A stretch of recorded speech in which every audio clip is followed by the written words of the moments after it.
Hello guys, this is your friend Naruto Audio Fanfics and we are back with a new fanfic. Which is What If Naruto Fall in Love with Ino and Marriage Her Part 1. And if you enjoy this fanfic then please press the like button and subscribe to my channel for more fanfic like this. And now let's start the fanfic. All it took was Naruto losing concentration for him to change his future course of his life as he knew it. When Sakura needed someone to reassure her that she was doing the right thing, that she was worthy of being a ninja, Naruto was not the one to verbalize it. No one was. No one was able to reassure Sakura Haruno that she could fight off one Ino Yamanaka who was currently inside of her mind, fighting to assert her dominance and win the battle so that she could win the Chunin exam fight. It meant that Ino was able to win and voice her victory in the mental battle. Proctor, I forfeit. The blonde-haired girl called out. Hayate, who watched on, raised his hand and then spoke those fateful words. Winner. Ino Yamanaka. Hayate called out, to which Ino immediately called off her jutsu and her soul returned to her own body. Yes, I won. Ino called out with sheer joy in her voice. It was at this point that Naruto turned his attention back to the fight and realized what had happened. Damn, that sucks. Sakura-chan is unlucky Datbayo. In the back of his mind, Naruto was aware that at least it was better here that his crush lost here in a controlled environment to someone like Ino, rather than winning and then having to go on and face that creepy guy Gaara. A shiver went down his spine just thinking about how much damage that kid was capable of creating. Yay, I won! Ino shouted out as she ran up the stairs to the smiles of her sensei and her teammates. Great work Ino. Choji was the first one to offer support to his teammate, with one hand holding out the high five, the other holding out the open chip packet that he was currently eating. Returning the high five, Ino also, in the heat of victory, got a couple of the chips and ate them, not caring one bit about the calories. Yeah, congratulations Ino, that makes two of you so far who have won. Asuma said out loud and didn't care about the glance that Kakashi gave him. Let him bask in his moment of being a great sensei, damn it. Shikamaru for his part wasn't as forthcoming with enthusiasm for her victory. Not that he was that enthusiastic at the best of times. Troublesome but good job, Shikamaru mentioned, to which he drew the ire of his blonde-haired, sassy teammate. With a frowned forehead, Ino punched the Nara lightly in the arm before settling them into a cross over her chest. Geez, you could be happy for me. To which Shikamaru did indeed feel bad. I am happy for you, I am just concerned for your next fight. You never know who you could get someone like Gaara. Shikamaru said with concern. That comment didn't sit well with Ino, as her frown deepened. She knew that Shikamaru said it with the best of intentions, but he didn't realize how demotivating it was to hear that after she had just had a significant achievement as a kunoichi. To her it felt like Shikamaru didn't consider her on the same level as himself, where he was trying to protect her from another genin. She could protect herself, damn it. She was on the same level as all of the other genin and deserved her place. Admittedly, she hadn't trained as hard as what she could, but the competitive and determined side of her wouldn't let herself be completely outclassed and embarrassed in front of thousands of people. Most importantly, she didn't want to embarrass herself in front of her family and friends. Living in the moment, Ino was unaware of what was happening to her competitor and former best friend. Sakura for her part had her head hung in shame. She felt like she failed her family, her friends and most importantly her team. Is this the difference between a shinobi from a clan and one who is not? I'm so pathetic, I didn't do anything. I just spent the entire time shouting about our former friendship and ran head on with a kunai. Naruto was the first to walk up to where Sakura was and offer his condolences. I'm sorry you lost, Sakura-chan. There's always next time. Sakura was looking down at the ground when she heard the words of her blonde-haired teammate. She looked up and immediately looked for the eyes of her other teammate. She saw Sasuke's face and saw his angry and annoyed look. There was a scowl on his face. He's no doubt thinking of how weak I am and how terrible he is, saddled with teammates who are a joke. Raging internally, Sakura, took her anger out the only way she knew how. Shut up, Naruto baka. I will never go on a date with you no matter how many times you ask me. You're so stupid and annoying, and immediately launched 5 punches all at the head of Naruto. The Uzumaki genin took the first punch, thinking that would just be it. That was normally how far she went, but then the next 4 punches came in, and it was only when Kakashi got involved that Naruto got respite. Geez, Sakura-chan, no need to bitch at me for losing your fight. Naruto instinctively replied back. It was the first time that he had ever responded with something less than positive to his teammate. He felt that he had some justification though. He never asked for a date. He didn't need to be called stupid. Naruto simply tried to cheer her up. That's enough, both of you, Kakashi said in an attempt to stop the bickering between the two. He didn't want to cause a scene.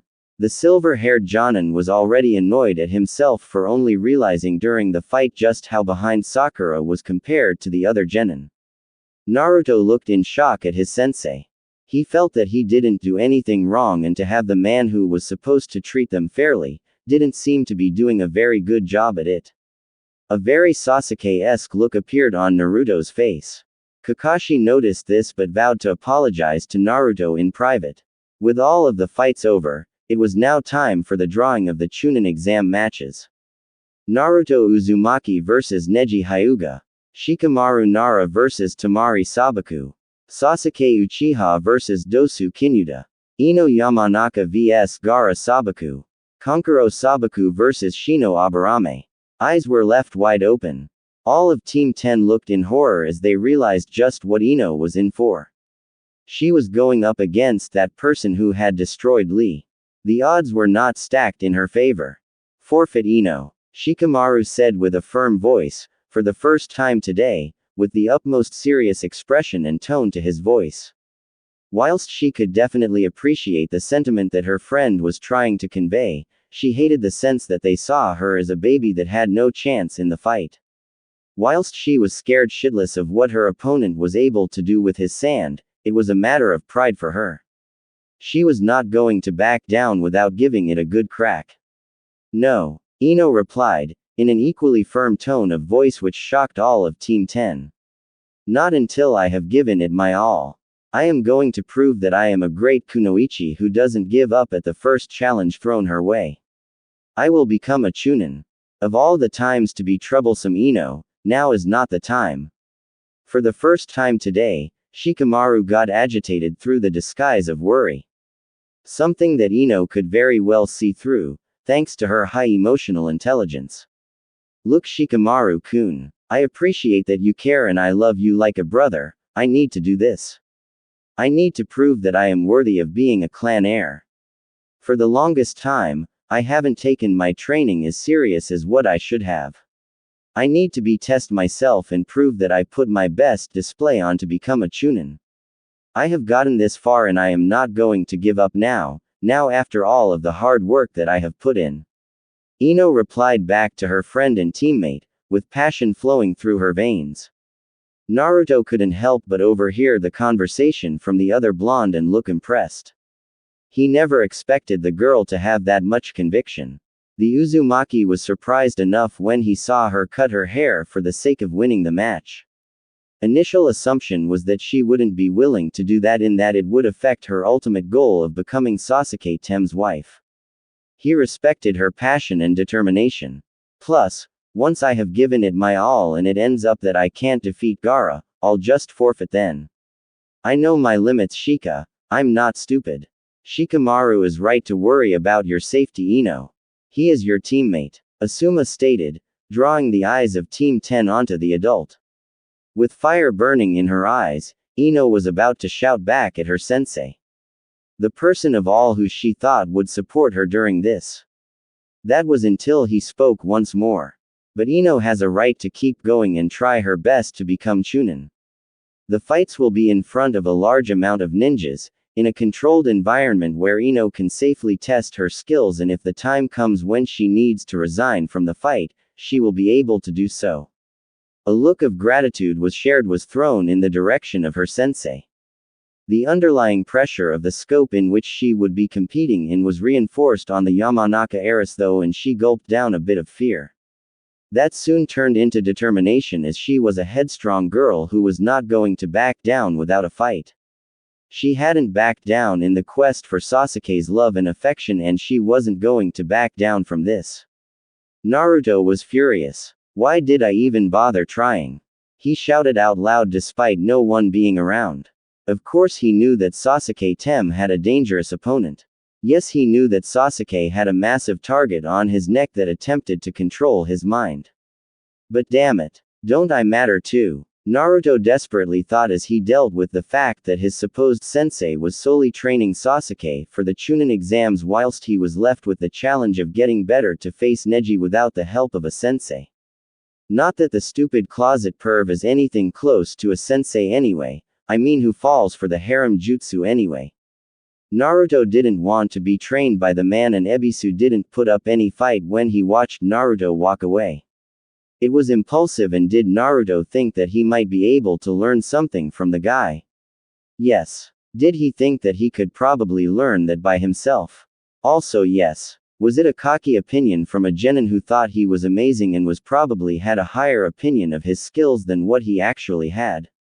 Definitely. Had Naruto stuck around, he would have found the real reason why Kakashi decided to offload his training. Naruto was never meant to spend the entire time training with Ebisu sensei. There was supposed to be someone else who was going to assist Naruto with his training. Instead, Naruto ran off in anger away from the hot springs and went to the only place he could think of when he was desperate to learn something at all costs.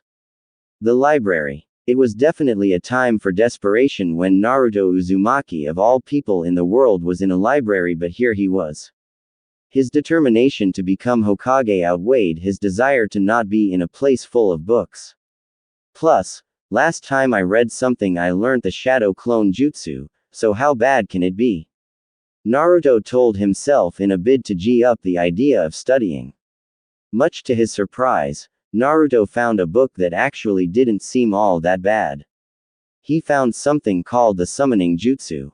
From the sounds of it, you got your own army of animals to help you take down the bad guys. That sounded heaps cool to the blonde-haired genin. It got even better when he kept reading about how many strong shinobis had contracts. Well, if all the strong people have them, then I should have one. Naruto, ever the impulsive genin, didn't bother to read the caution which was listed below the jutsu. Once he found out how the jutsu worked, what was required, Naruto got to work. In the moment, Naruto bit his thumb, went through the hand seals and slammed his hand into the table. Much to the ire of the librarian, who shouted at the boy to keep quiet. Whatever Naruto expected to happen, disappearing in a plume of smoke was not one of them. Inoichi was a proud man. He was a smart one, and he felt confident in his ability to teach his daughter how to become a great shinobi and a great clan leader when the time comes. Even he, an elite jonin and head of key departments in the village hierarchy. And yet, given the situation that his daughter was in, he knew that he was not the best person to teach his daughter to become a shinobi good enough to hold her own against Gaara. Inoichi had heard enough about the boy to know that as much as he believed in his daughter, the current state of a shinobi she was going to get absolutely mauled. There was a very real and high possibility that his daughter was going to die in a month. It scared the absolute shit out of Inoichi. So much so that he about to talk to her about the upcoming tournament. Ino-chan, can we please have a chat? Gulping because she had a rough idea on what she was going to be having with her dad. Yes, daddy, coming down now. The girl responded as she braced herself for this discussion.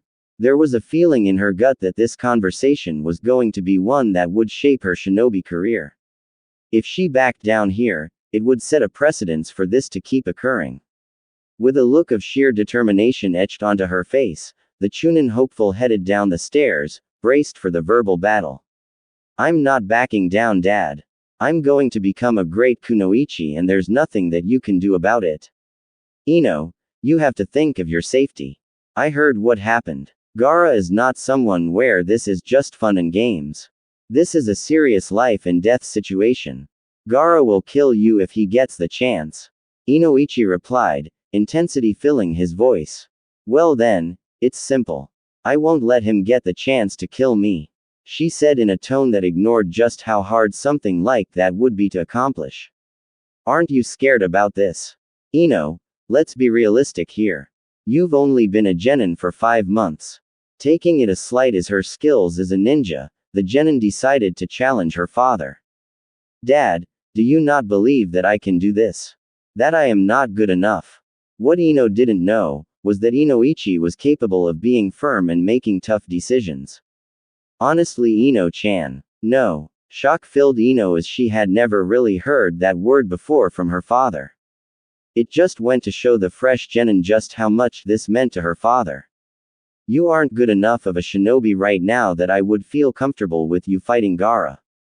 You focus way too much on impressing boys, you care too much about your diet, which severely affects your ability to train and perform. You care more about impressions rather than your performance, and I question whether this is a fad and your pride talking rather than you actually taking your shinobi life seriously. Ino opened her mouth to immediately reply and then closed it a couple of times. Dad is right. That's going to change though. Look, Dad, you're right. I did spend too much time basing what I should do around how I look and what boys that would attract. I also ran fad diets, but that's all in the past now. Ino confidently replied, looking her father directly in the eyes. She's serious about this, but for how long? Just looking at her, he could see that something had changed. He was fairly confident that it was just pride at the moment and then her stubborn nature carrying her through, but he could tell that this was something that she was going to do. Officially, he couldn't make her quit since she was a genin and under the Hokage's control. It would also drive a fracture into the relationship with his daughter if he tried to control her like that. The resentment was not something he wanted to foster. No, he wanted to let his daughter grow into a well-rounded and developed kunoichi. That just leaves the question of how. What is the best way to get Ino ready for the fight of her life? Fine. Inoichi sighed. The perks of raising a headstrong girl, you're going to have to train as if your life depended on it. Police, Ino responded, sticking her chest out. I've got this for sure. The teenage girl commented, attempting to hide how nervous she was. She hoped her father bought it.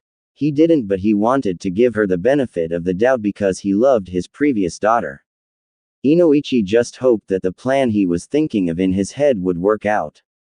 All right then, I'll do it, the man replied, which made Inoichi breathe a sigh of relief. A weight had been lifted off of his shoulders. He had just gotten the best sensei that Konoha had on offer. Thank you very much for this, Jiraiya. Ino will benefit massively under your tutelage. Inoichi commented. I can't work miracles, but I'll get her up to shape. Going up against that Gaara kid will be no small feat in itself. That's fine. As long as Ino-chan becomes the best that she can possibly be, I will have no regrets. Just please try not to corrupt my innocent daughter into being as much of a pervert as you. Offended, Jiraiya looked at Inoichi with a frown where the Yamanaka clan head gulped, hoping that Jiraiya wasn't going to change his mind. I'm not some predatory person who wants to groom a girl, was the crisp reply from the Toad Sanin. You paid me to train the girl, not change my personality. I won't direct anything at her, but I am not going to change who I am. The message was loud and clear for Inoichi. I hope that I am doing the right thing. Inoichi knew that he was not going to be able to train Ino to be a combat shinobi ready to fight Gaara in 1 month. Whilst he was an elite jonin, he was not a specialist trainer and his area of expertise were off the front lines. He needed someone to train his daughter that was a perfectionist who would leave no stone unturned. As much as he had faith in Asuma, he didn't have full faith in train Ino as harshly as she needed. Jiraiya had no emotional attachment to the girl, and you don't get to the level of the Sanin without being a perfectionist to break down and improve every single little detail. There was no discernible front-line skill for Ino. She was best used in long-range fights as a supporting ninja. In a fight with Gaara, she was going to need absolutely everything in her arsenal to survive, let alone fight back. Jiraiya was the perfect choice considering he had trained the Yondaime, he had no bloodlines and built a style on the front lines from the ground up. He guessed that this decision would break up the Ino Shika Cho trio with the change in fighting style that his baby would now have, but when her life was on the line, he needed to do what was needed. Even if it meant putting a large amount of the clan's financial safety net on 1 month of training. It was not cheap, but Inoichi was in a desperate position and he knew that he would regret it more that if he didn't do everything in his power to help his daughter out. So you want to be an actual shinobi? Well, that's good, Jiraiya commented as he stared down the girl in front of him. From what Inoichi had told him, he was surprised to see her wearing a pair of nondescript track pants and a long-sleeve shirt. He initially expected her to care more about fashion. Well, this is good. Yes, Jiraiya-sama. I want to be a great kunoichi, just like your teammate Tsunade-sama. Ever since she heard what her father had done, Ino knew that she had to make the absolute most of it. The more and more she thought about what she was doing in a month's time, the daunting feeling of whether or not she was biting off far more than what she could chew lingered on in her mind. The Yamanaka had no idea what this training was going to be like. Well, hate to break it to ya girl, but you're not going to be like Tsunade Hime. You need to develop combat skills in the space of a month. The time it took for her to develop her super strength is not something that you can hope to replicate. Jiraiya said in a matter-of-fact tone, setting expectations for the month ahead. Seeing the dejected look on the girl's face, Jiraiya spoke up. He hated seeing someone sad, especially a girl. Just because you can't become a great shinobi like Tsunade, it doesn't mean that you can't become a shinobi on the same level as Tsunade, just in a different way. This caused her head to perk up. I am a frontline fighter, in the vein of a one-man army. I build frontline fighters. I wouldn't have the first idea on how to teach someone medical ninjutsu, so in that vein, I will teach you how to become a great kunoichi, but one who is Ino Yamanaka, and not Tsunade version 2.0. The way that he said it with a grin on his face was infectious and Ino grinned as well. Hell yeah, so where do we start? The blonde-haired girl asked, excited to get this started.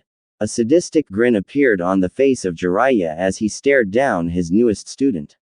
Well, we are going to be doing a light spar, just so that I can get a feel for how you fight. The Toad Sanin commented, to which Ino nodded. She wasn't too sure what to expect when he said light spar fully entailed on water. Eyes went wide open when she heard this, as up until this point, she had only ever walked on top of water. This is going to be interesting.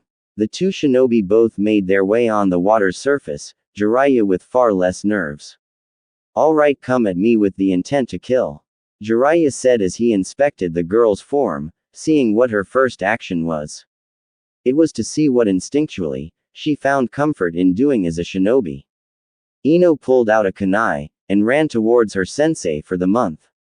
So she doesn't have full control over water walking yet, Jiraiya noticed, just from watching the ripples underneath her feet. Still, for someone who was a fresh out of the academy genin, it wasn't bad. Her chakra control was great.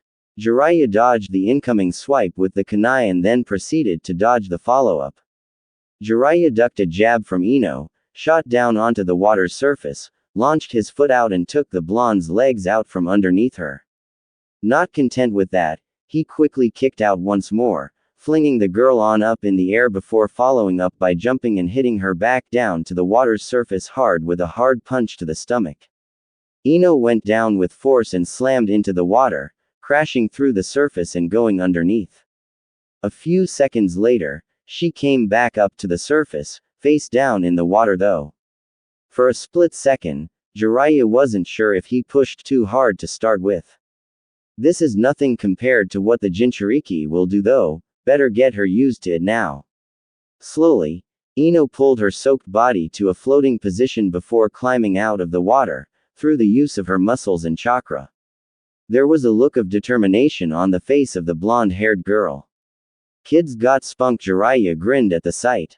Originally he thought that he was going to have to train some preteen fangirl, but thankfully this was turning out better than expected. Ah, was that too much for ya, kiddo? Do you need Daddy or Asuma to come and bail you out? Poking the bear, the Sannin smirked when he saw the look of passion on her face.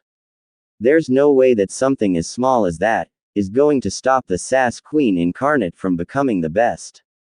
Sass Queen Incarnate? Get real, there's no way someone like you could be that. You have to be able to back up what shit you spew out of your mouth, and as far as I can tell, you're all talk. Just bring it, Jiraiya called out as he got back into his stance.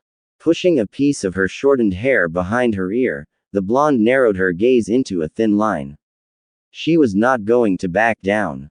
The spar was over and Ino was sitting down on the ground, eating the bento box her father had prepared for her. Originally she thought that it was going to be way too much food. Then she remembered what she was here for. She wasn't here to look great for Sasuke Uchiha. She was here to survive a fight of her life with Gaara. It turned out that due to the nature of the hard training she was doing with Jiraiya, she was beyond hungry and was at the point of getting hunger pains. Ino wolfed down the food put in front of her. It had a large serving of pork, rice and vegetables, which the blonde appreciated. Whilst there was a lot of calories there, at least it wasn't any dirty food. It was going to give her the utmost energy and not make her feel bad. When food was done, it was time to get back to training. Right, Jiraiya said as he got up, motioning for Ino to do the same. I am going to show you a jutsu that you are going to be extremely thankful for the rest of your life. This is one that is going to be for more than just fighting, it's also going to help you with your fashion and how you look. I take payment for this specific jutsu in the form of compliments. Jiraiya said, ever in his grandiose fashion. The Yamanaka merely rolled her eyes. Despite it having only been 3 hours since she had first met the guy, she was getting the impression that he was a bit odd. Oh, please do tell what this supposed jutsu is, that will make me look better. Here I thought I was training to become a better kunoichi, plus, what would you know about my fashion choices?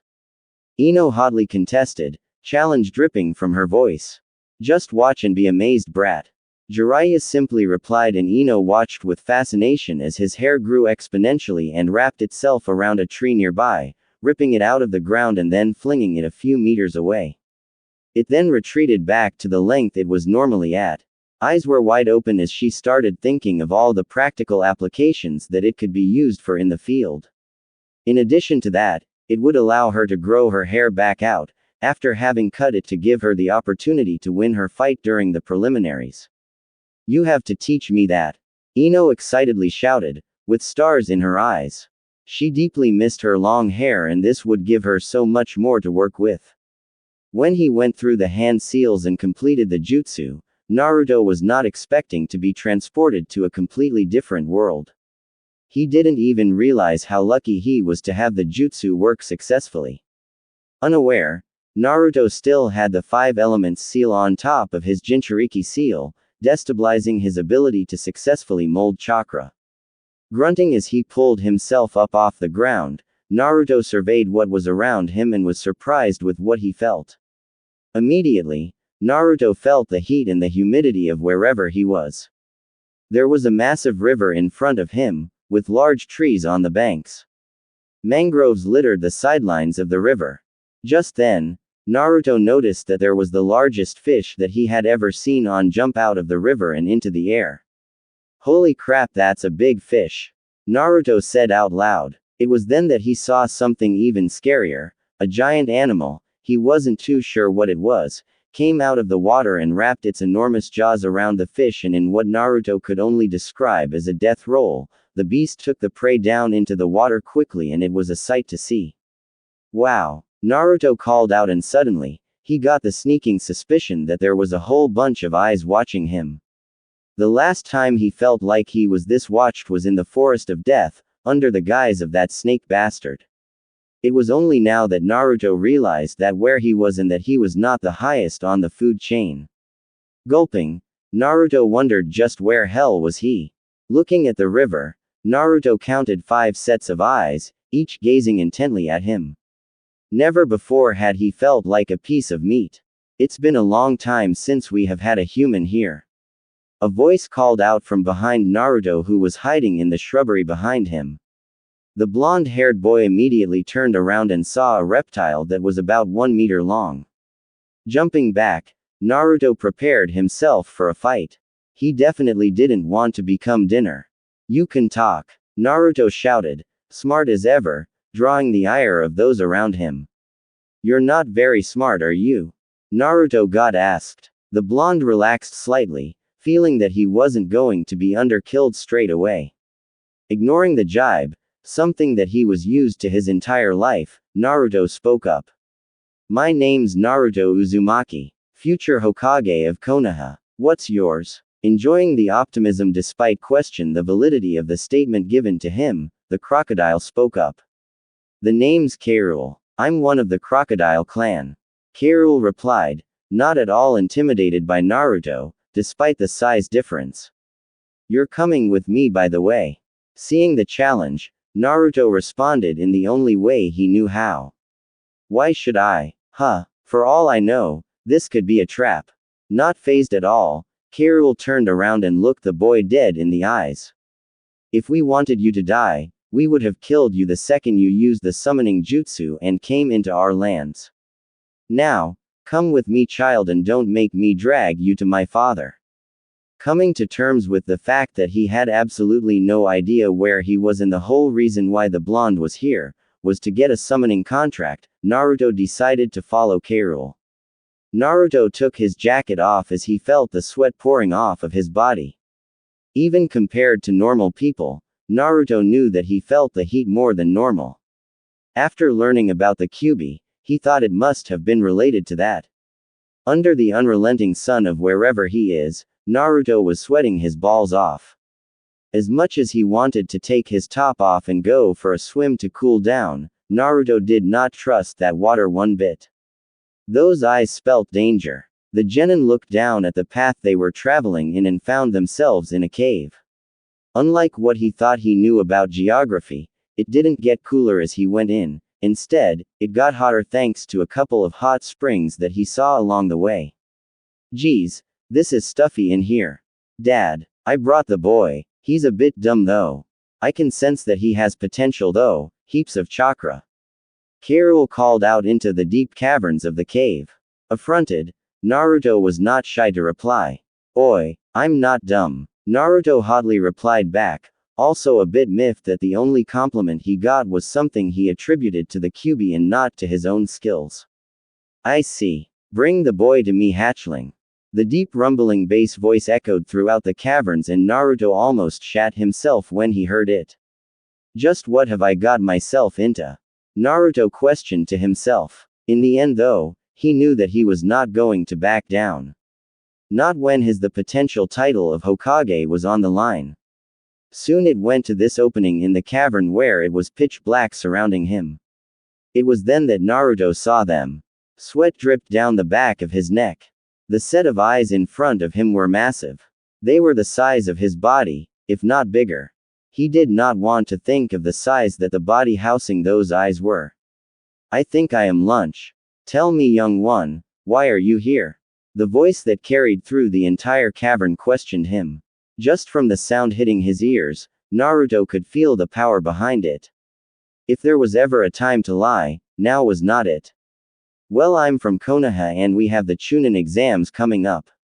I got ditched by my sensei and have to try and figure out a way to train and get stronger so that I can win. I tried doing the summoning jutsu and I ended up here. Naruto said, and at the end of his statement, he rubbed the back of his head. I see. Konoha. I remember hearing about that village being created just recently. When he heard this, Naruto's sweat dropped. Just how old is this guy? Konoha was built ages ago. He must be ancient. Tell me, what are the Chunin exams? How out of touch is this guy? Naruto thought to himself, but he didn't dare voice it. Thankfully for Naruto, he didn't have to. I told you about them over 20 years ago, Dad. Kairul spoke up. Be careful, boy. You need to learn when to use that jaw of yours. Naruto felt the heat in the room go up with that threat. Thankfully he wasn't getting the comment directed at himself. K. for his part didn't flinch but did know his place and back down. I sense great desire and passion when you speak, child. The question is, are you ferocious enough to achieve your goals? Do you have that natural instinct to get the job done, whatever means necessary? Naruto felt even more heat under the intensity of the gaze whilst getting questioned. The first thought that Naruto had in his mind was Zabuza. That man was ruthless, but at least you knew where you stood. Behind the bandages, there was a man who cared about Haku. Naruto knew he wouldn't be like Zabuza in hiding his emotions, but Naruto also knew that he would go to all lengths to protect those close to him. I will do anything to protect my friends. I want to be the Hokage, and the role of the Hokage is to protect everyone in the village. I can't protect them if I am not willing to defend them with everything I've got. Naruto firmly replied, getting more and more conviction in his voice, the more he spoke. Very well. K. Test the boy. If he lives and signs the contract. If he doesn't, we will get a different type of meat for lunch. Sobek mentioned before closing his eyes. Naruto gulped based on the finality of the statement. The saving grade for Naruto was that the genin knew that whatever was thrown at him, he was going handle it. His name was Naruto Uzumaki and he didn't give up no matter what. Naruto found himself sparring on top of the water, 3 days after having barely managed to survive the initiation process of the Crocodile clan. It was touch and go for a while, but in the end, he managed to survive. Little did Naruto know that the carnivorous clan hadn't signed him for what he was right now. He didn't fit their current fight style, personality, or their ideal skill level. Sobek was patient, though he hadn't lived this long and fought off that many challenges to his throne without being patient and wise. What was 60 years, the upper end for a lifespan of a shinobi, when he had been around for centuries? People and other summoning clans had forgotten how feared the Crocodile clan were.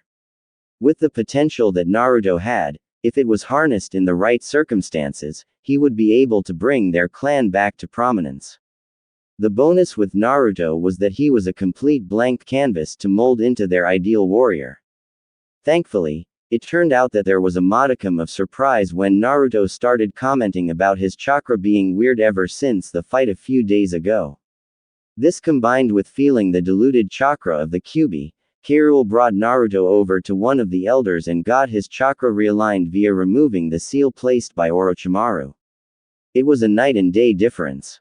By the end of the day, Naruto was walking on the surface of the water, and going through the taijutsu basics.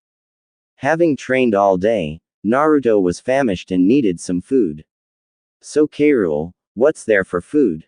Looking with a confused expression on his face, K. responded. What do you mean? Catch it. There's plenty of fish out there. The croc gestured with his head towards the water and even those other animals on the bank. Naruto looked with a blank expression. He didn't know what to think. There was no ramen here. Plus, as much as he had been taught to hunt for food as a genin hopeful during his time at the academy, this was the first time that he needed to do it. Using what he had been taught at the academy, Naruto stood on top of the surface of the water and waited. As much as he didn't like it, he knew that he wasn't going to get anywhere if he rushed. That was the one thing he learned about hunting. Come on, I'm starving, Naruto thought to himself as he impatiently waited.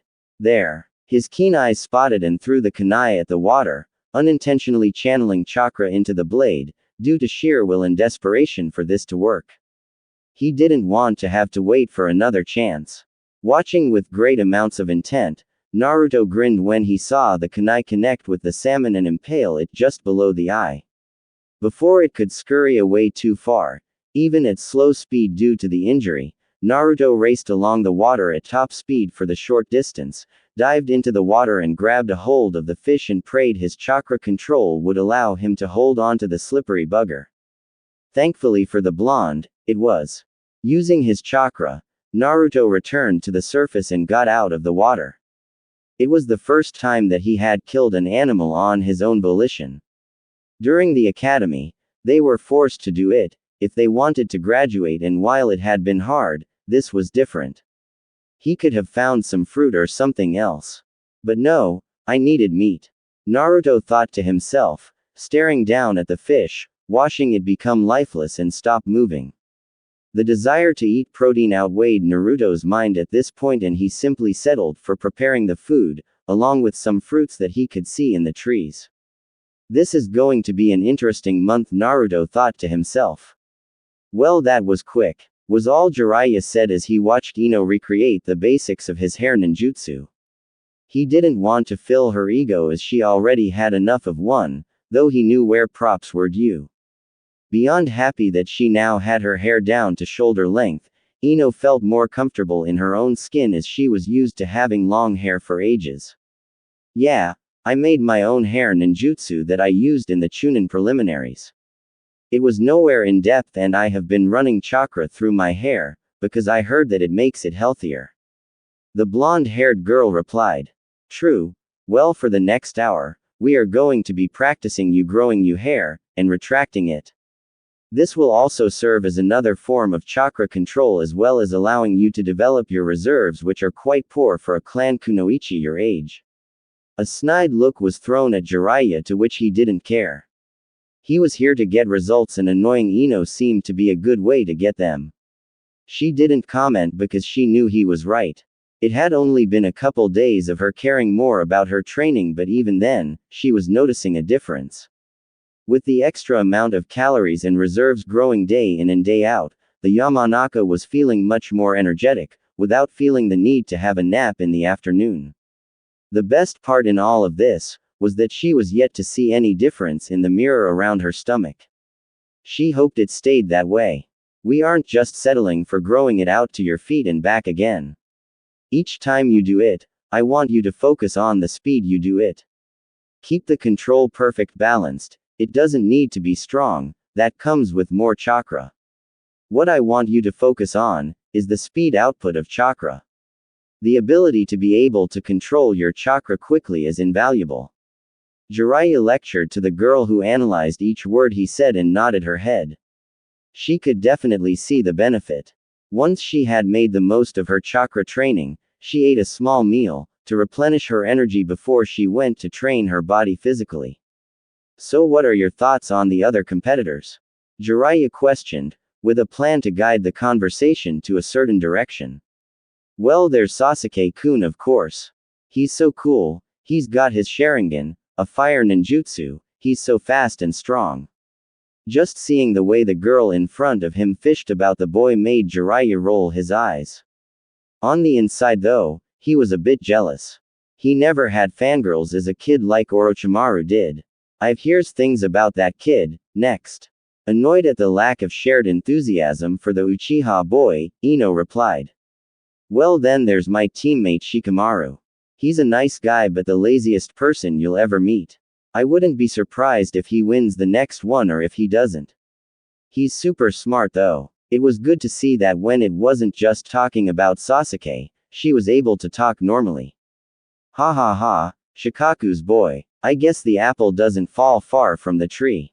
Jiraiya fondly mentioned, having drank many nights away with Shikaku.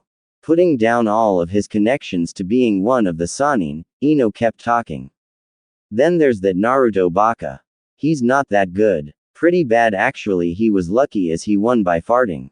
Always during the academy, he was pulling those stupid pranks and disrupting the class. Everyone seemed to hate him. The blonde-haired girl stated with frustration evident. Wincing, not that the girl saw it, Jiraiya replied. Well, he may not be the best, but if he won a fight just with a fart and nothing else, that says a lot about how determined he is to win and how creative he can be. Jiraiya mentioned, hoping to stoke a conversation about his godson. He felt bad that he hadn't seen anywhere near enough of the boy as he should have. The Yamanaka paused to think about the words of her sensei. Well, I suppose he did pull all of those pranks as a kid. Those were creative. I mean, I don't think it was Naruto being creative though. I think it was more just him not having any other moves. He was the worst at the academy and I have no idea how he managed to graduate and yet he managed to make it to the finals. Just seems lucky. Ino replied off the cuff, not really thinking or noticing how Jiraiya once again winced. You never know, if he's got Kakashi Hatake as his sensei, he might become good in the space of a month. The Sannin commented. He meant to check up on Kakashi to see what he was doing for Naruto's training. He only had about a week's worth of stuff to teach the boy. He wondered what Kakashi was teaching him. Nah, I don't think so. Ino shot that in the foot. Jiraiya paid deep attention. They didn't seem that much different. Plus Sakura seemed like she was the exact same skill-wise from the academy. He's probably focusing on Sasuke, since he's the only one that has improved. Unaware of the position of it she was putting Kakashi in, the teenager freely mentioned without realizing. I see. Well, hopefully he gets better over the next month. Can't have Konoha looking bad during the exams. She thought it was odd that the man cared so much about that loser. His point did stand though. If Naruto was capable of winning by farting alone, how much better would he be if he had more at his disposal? It would be interesting to see if he improves. To say the least, Naruto was improving quite quickly. Gone from struggling to stand on the water, now Naruto was fighting off 7 crocs on the surface of the water. He had even managed to get a win over one underwater. In addition to his taijutsu getting much better, Naruto found out that he had an elemental affinity.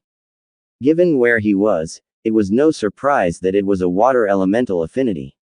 It just came naturally taught the boy as he dangled his feet in the water and placed his hands on the surface of the water, manipulating chakra for hours, just getting a feel for it.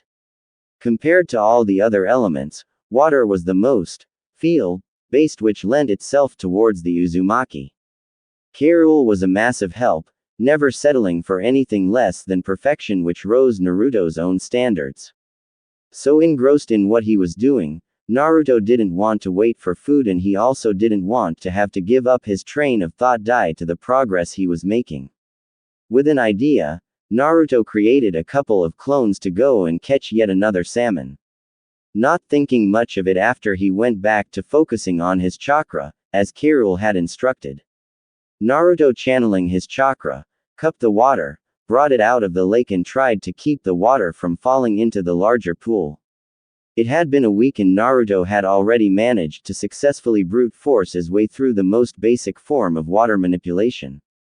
That was putting his hand into the water and making the water come up out as a minor pillar.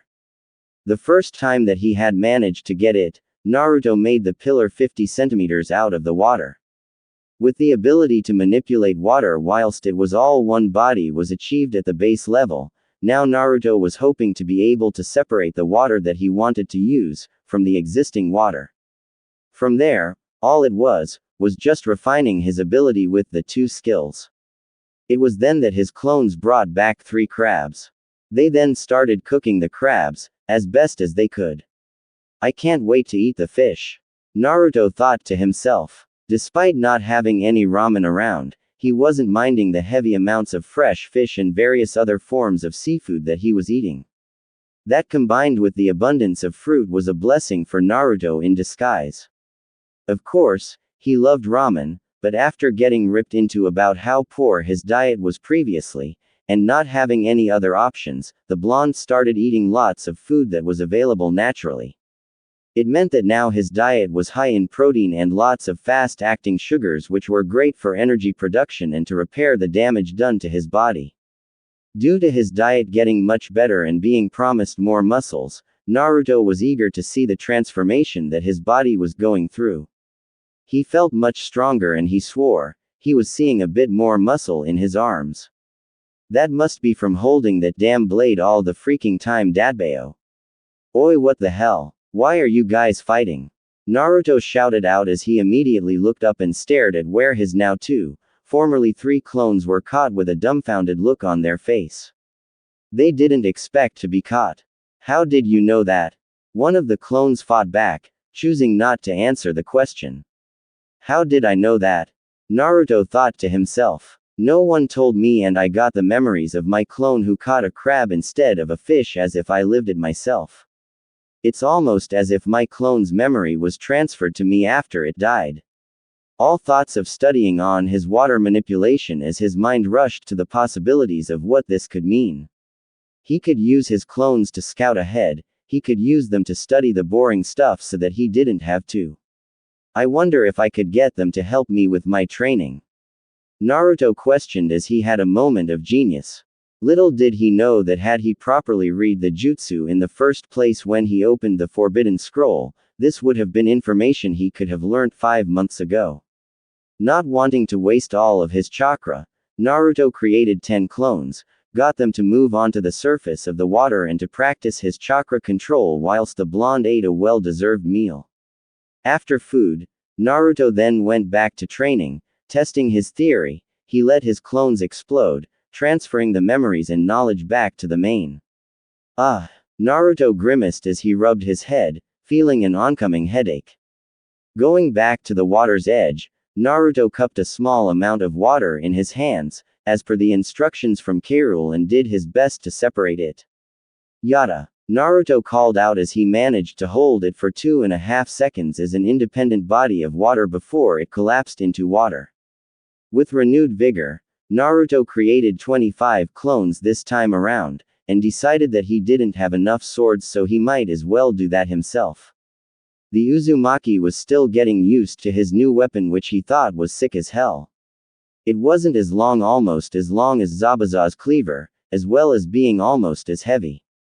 The center of the weapon was a solid steel rectangle that was 40 centimeters by 1.5 meters. Whilst the internal part of the weapon was great, made from high-quality metal that Naruto was able to channel chakra through, not that he was there at that point.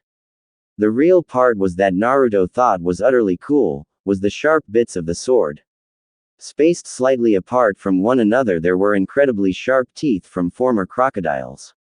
Rather than the slicing and quick-based fighting style that normal swords provided, Naruto knew that this was going to be different.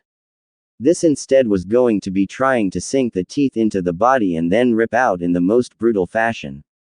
Your katas are shit, but you are getting better, Kirul said, looking at the boy in front of him, who was practicing getting used to carrying a sword. It was the first time that he had really done anything with a sword before. Thanks, I think, Naruto hesitantly replied, not sure if he should appreciate the compliment, but in the end, he just used it to get better. He wanted to graduate to not shit from being shit in the eyes of his summons clan. Just stop being shit and get better. You're one of us and we don't want you to look bad, therefore making us look bad, Kirul said, not caring if it annoyed Naruto. I'll show you not shit, Naruto shouted out. Having heard comments from that vein about being the dead last, he wanted to prove everyone wrong. That he was somebody. He wasn't just a nobody, and that he was going to become the Hokage. After a week of intense training and being in the summoning realm, Naruto requested to go back to his home. He wanted to see how the village was doing, and if he was honest with himself, he mostly just missed ramen. Whilst the training was hard, the other parts that made up Naruto's holistic approach to becoming a better shinobi, thanks mostly to Kirul, was even harder. The main part where Naruto was finding it hard was the eating. Back before he had arrived here, he was eating ramen upon ramen. It gave him enough nutrients to function, but nowhere near the amount required to strive. All it took was one simple question: whether Naruto cared about doing the hard, boring work with just as much focus as the fun, cool stuff like learning jutsus. With the final statement being that somewhere, there was someone who wasn't willing to cheat on themselves and put in more effort than Naruto. Out of all the insults and comments that Naruto had received from the Crocodile clan, that was the toughest to swallow. Sure, he didn't like comments on how dumb he was, how he lacked height, and even his skills as a ninja. The one area where Naruto absolutely hated comments, and they were a low blow as far as he was concerned, was questions on his character. Absolutely no one in his eyes could question him on his drive, his determination, and his willingness to work harder than anyone else in the room to achieve his goals. Until the Crocodile Clan did that, when they made a comment. I fail to see how you, someone who says that you care about becoming the Hokage, will become one. Where you care about eating ramen for every meal because it tastes nice, there is someone who will be eating kilos of rice, meat and vegetables because it is the fuel your body needs to perform optimally. Change your diet and you will see far more improvement. And they were right, Naruto thought to himself as he had noticed his performance and recovery in the training sessions. He was getting stronger, his speed had increased, and even the high amounts of fat from the salmon mostly started to turn the gears of puberty into action. It meant that when he got to eat ramen, he could actually make the most of it and properly enjoy the food. Naruto, we haven't seen you in a while. Ayame called out with a grin on her face, happy to see her favorite customer. Yeah, Naruto said with as much enthusiasm. I've been training real hard and I am going to kick at the Chunin exams. He said as he rushed to sit down at the table. He quickly ordered his meal, not aware that there was some long-haired man sitting next to him. How do you know that, Gaki? Just because you are training, doesn't mean that the others aren't training. I mean only some snot-nosed brat would wear bright orange. The silver-haired man said, hoping to get a rise out of the boy. That he did. Oi, shut the hell up, old man, you don't know anything. Naruto angrily replied as he turned around and stared the person down. He was a big guy, standing over 6 foot, not that it scared Naruto at all. After all, he had faced Orochimaru and that guy was scarier than anything ever. A smirk was all that Naruto got, which infuriated him even more. Just who the hell was this guy? I think I know a brat when I see one. Whatever Naruto thought to himself, having dealt with people like this his whole life. It was nothing different. Instead of rising to the bait, Naruto just ignored the comment, turned around and faced Ayame, waiting for food. Geez, guess he is not in a playful mood. Jiraiya thought to himself as he watched his godson interact. I wonder how his training is going. It's easy to see from how worn out he is, that whoever is training is not cutting any corners. Alright then, kid, what makes you think that you are going to won? Got any cool jutsu up your sleeve? Naruto gave the man a glance and tossed up whether he should rise to the bait once more. Nope, got none, he said without turning his body to face Jiraiya when speaking. Seeing that he wasn't getting anything from his godson, he knew that he had to change tactics. Obviously the whole bait him into conversation wasn't working out all that well. You know, I could help you out with that, teaching you some super cool jutsu. Jiraiya casually mentioned before turning his attention to the food in front of him. Out of the corner of his eye, Jiraiya saw Naruto give him his full attention. A smirk appeared on his face. I doubt someone as derelict as you could you help me. You look like you spend way too much time in those boozy red light dens. Naruto wasn't an asshole. He was just incredibly tired from all of the trainee 0 nanograms that Kairul put him through and on the rare occasion Sobek was putting him through. He didn't have the energy to filter himself. Kid's not wrong. Just being a bit of a shit right now.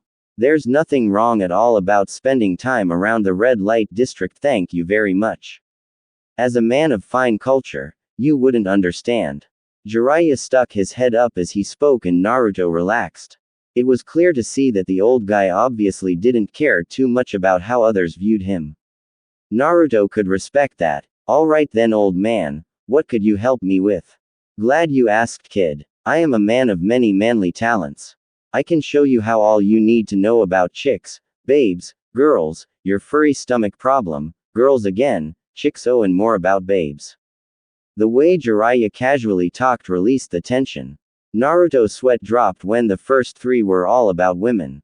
He went ramrod straight at the brazen mention of the Kyuubi and within seconds was confused as he went back to talking about girls. Just who the hell is this guy? I'm interested in how you think you can help me with my stomach ache. Naruto said slowly, as he realized he was in public and wanted to avoid talking directly about the Kyuubi. Jiraiya moved so fast that Naruto couldn't see. He was in his seat one moment and the next, he was standing next to Naruto with his head in a headlock, giving him a noogie. It was the babes that got you interested, wasn't it? I see you are also a man of culture as well. He's fast and strong. Naruto thought as he struggled to get out of the grip of Jiraiya, but he was unable to unless the man let him. No, it wasn't, you dirty old man. Get your head out of the gutter. Kid, you should be thankful. I'm training this girl that I think you would get along great with. She's just as fiery as you, and I bet you that she is going to turn some heads at the exams. Jiraiya proudly said, which was true. Despite his initial thoughts going into the situation about training Inoichi's daughter, he was definitely impressed. Admittedly, he thought that he was going to be training just a simple fangirl. That went out the window in the first training session. Ino was definitely still a girl who cared about her appearance and boys a lot. She was also a very hard worker and stubborn, much like himself. It had been a week and she had gotten used to sparring on the surface of the water at the same speed in which she could on land. In addition to that, thanks to her high chakra control and having previously been exposed to hair ninjutsu, Ino had learnt the Harijizo. She was even using her chakra to augment her speed. Sure, Ino tired out easily because of years where she neglected her training, but it was on the rise. In a few years, she will be a great kunoichi. Meanwhile, Naruto had managed to free himself and thought on the words of Jiraiya. He wondered just who it was that this guy was training. The only person he could think of Ino, but then there was also that Suna girl. They were both fiery and equally turn heads at the exams for different reasons. If it was Ino and she managed to get really good in a month, then he wished the best for her. The food arrived in front of Naruto and all thoughts of anything other than ramen went completely out the window. He hadn't had it in a week and he couldn't wait to have it again. Damn, this is so good. Naruto thought to himself as he ate the delicious ramen. He hadn't had it in what was ages for him, so he really got to appreciate it. After having finished his food, Naruto opened up Gama-chan to see if he had enough money for some more food. There was a wistful look on his face which went away as he put enough for just one meal. It broke Jiraiya's heart to see this. I should have been there more for him. I can tell he is a great kid and that Minato and Kushina would be proud of him. Hey kid, this one is on me, have as many as you want. Naruto looked up at the man in shock. Soon after this quickly turned into a big grin. Thanks old guy. Sorry I never asked what was your name. What is your name? Naruto questioned as he realized that he may have been a bit overzealous in judging the white-haired man. A big grin was returned to Naruto as Jiraiya saw how he brightened up the day of his godson. It's Jiraiya kid. Okay Mr. Jiraiya. Thanks. I'll prove you wrong and own the Chunin exam finals. Naruto replied confidently, happy to have met someone new who he might be able to call a friend. I hope you do kid. I hope you do. Naruto wasn't sure how to handle that odd comment. Instead he focused on eating as much ramen as he could possibly stomach. Jiraiya watched on at the boy with pride and excitement. He couldn't wait to see how Naruto and his student Ino would do. They have a lot of similarities. When all the food in the world was eaten, Jiraiya was the first person to speak up. So brat, did you want me to help you out with your training? I could let you sign my summoning contract as long as you tell me how great I am. Naruto had to think about it for a second, then he remembered that he wasn't allowed to. Can't old man Jiraiya. I've already signed one. Naruto replied, although he was touched for the offer. He knew how much he had learned from his summoning family, that he was sure that he would have learned a lot from this guy's. Adrenaline pumped through the body of Jiraiya as he quickly schooled his features. That's fine kid. Summoning clans are very tribal. Neither would want you if you signed both. Which one did you sign?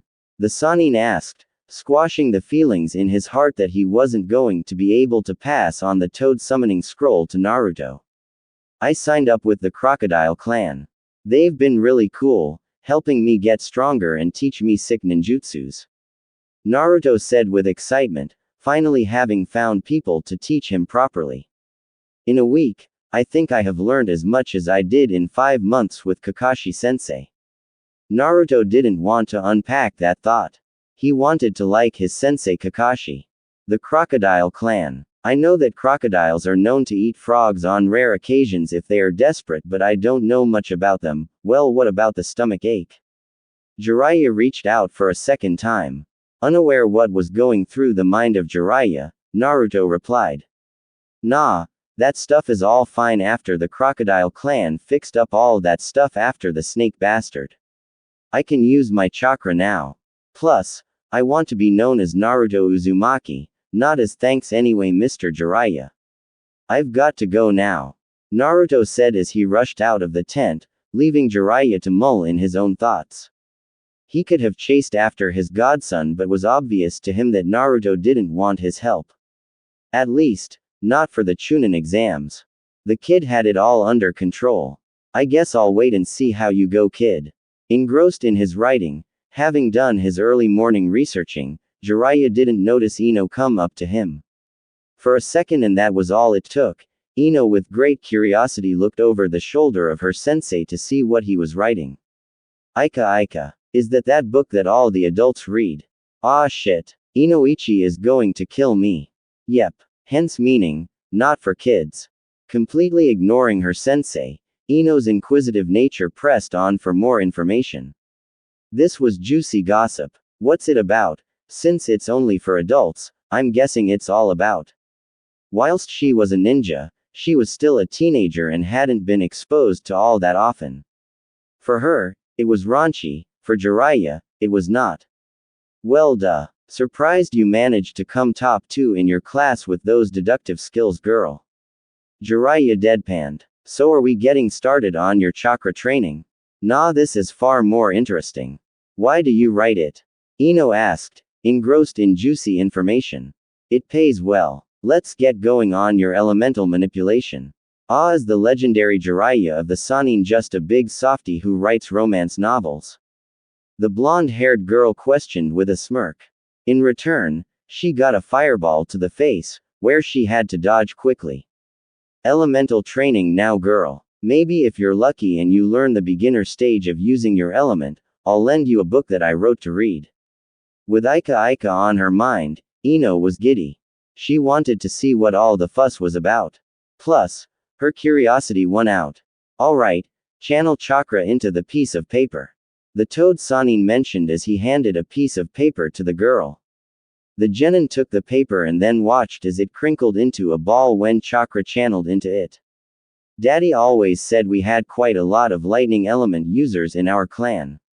It's to do with the brain sending commands to and from the rest of the body via electricity. Since we use the mind a lot, it's only natural that we have a lightning element. Ino mulled it over as she looked down at the paper in front of her. This was something that Jiraiya was well aware of as well and took it into consideration when devising the best way to survive against a top-tier shinobi. Well then, let's get to it. Ino-chan's got a book to read. Jiraiya didn't say anything. This was going to be funny. Ino and her sensei were sitting in the middle of the training ground. It was the last day of her training and she was just doing some light stretches and chakra drills, to keep her optimal for the upcoming exams. Hey Jiraiya sensei, since you write all of those raunchy books, could you help me with boy troubles? Yes, she doesn't call them dirty. Jiraiya thought to himself. Out of all of the girls from the graduating class, he knew he made the right choice training Ino. Instead, he could have been training Hiyashi's daughter. That would have been like pulling teeth out. Go ahead, kid, although not sure how much I'll be able to help you. Jiraiya responded, interested to see where this conversation was going. What type of girls do guys my age like? Ino asked with confidence, albeit curious. This could be a dangerous path to go down. Well, I can't comment for all guys, but from my first-hand experience, I always went after the girl who didn't care about what other boys thought. She did what she wanted, always put herself first, and that was. She is strong, not just her abilities as a shinobi but also her strength in will and personality. Ino's heart swooned. It was cute thinking of this old man talking about a girl who he liked back then. It was obvious to her that he wasn't really interested in multiple girls. He was just after one. But what about looks? You never really mentioned looks. Jiraiya looked down at his newest protege. It was clear that she wasn't getting the message that he was trying to give her. Looks matter, but nowhere near how much you think you do. Sure, you have to be physically attracted to him. Before he could continue, Ino cut him off, not intentionally however.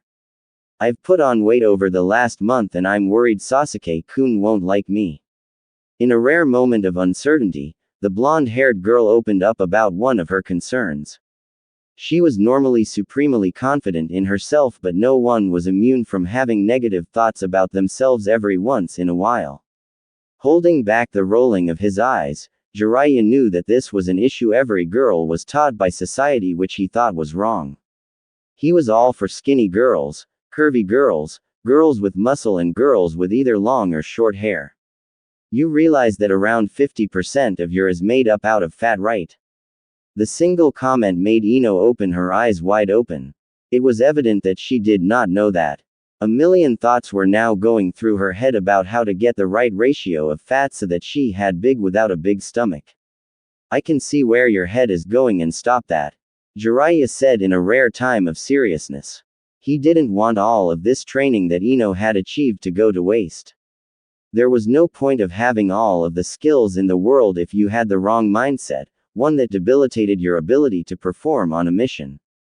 I know it won't be easy, but the sooner you stop focusing on what your body will look like and start focusing on what your body can do, you will be better.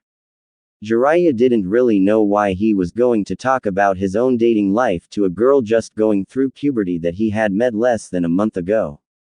The girl I fell in love with, she didn't care about how she looked. It was hot watching her on missions where she would outclass her enemies and then heal any injury. Princess was great like that. Plus, she eventually got real hot. Looking at her sensei, she watched his face and saw the same look that she saw her father give when he was either thinking about her mother or looking at her. Then it went to a perverted one and she was grossed out. Ew, isn't something old people should do. It's only for young people. Throughout all of this, she could tell that he didn't just like this girl. He loved her. She wanted to have someone who looked and thought about her like that. Sasuke-kun doesn't do that. Heck, he doesn't even look at me at all. Because he only saw me as that weak girl who couldn't protect herself. The way Sensei was talking about that girl, she was a good shinobi. I wonder who she is. Ino thought to herself as she remembered all the traits that were spoken. Princess, hot, able to heal people and puts herself first. Ino's eyes shot wide open and she had a knowing grin on her face, one that Jiraiya didn't like all that much. You're in love with your teammate Tsunade, aren't you? She confidently stated, assured that there was no other person. Damn, she's quick. We haven't spoken in about a decade. Ah, that's so cute. You should definitely speak to her. Ino insisted. Not liking at all where this conversation was going, Jiraiya decided to change it. No, and to answer your question about looks, it doesn't matter if you have put on weight. Since your training and diet have been spot on, it will mostly all be muscle. I bet you haven't noticed your clothes fitting that much different, have you? No, not really, but I gained 3 kilos. I'm going to be bulky. Ino all but shouted back. Good. You were probably a bit underweight to begin with, since you cared so much about dieting. I'll let you in on a secret. No matter how much fat you lose, you will never stop looking chubby unless you have a bit of muscle to reveal. Muscle should be a sign of pride. It isn't like getting a nose reconstruction or implants. You can't pay for it and you can't cheat to get it. It's something that you have to work hard for a long period of time to achieve.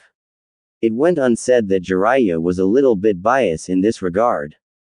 Tsunade was known for being curvy with a fair amount of muscle.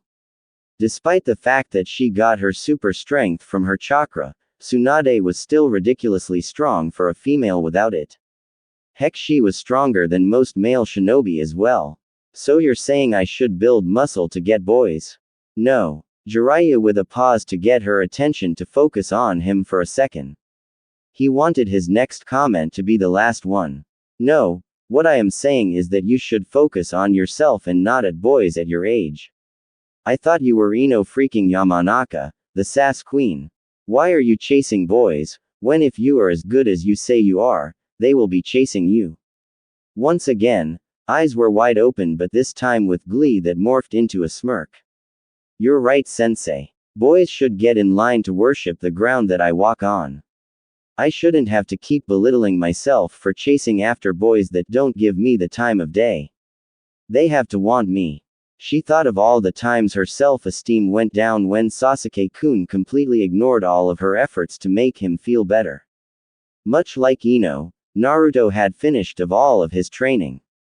With a final goodbye K-Rool, the rest of the other crocodiles and even Sobek-sama, Naruto reversed summoned himself back to Konoha. I haven't seen anyone of my friends for ages. Naruto murmured out loud as he looked on at the village from the Hokage monument. The Uzumaki wouldn't change it though. The time away was a great time to reflect whilst also allowing him to solely focus on his training. He had gotten so much stronger, far stronger than he thought he would have if he had been training with Kakashi.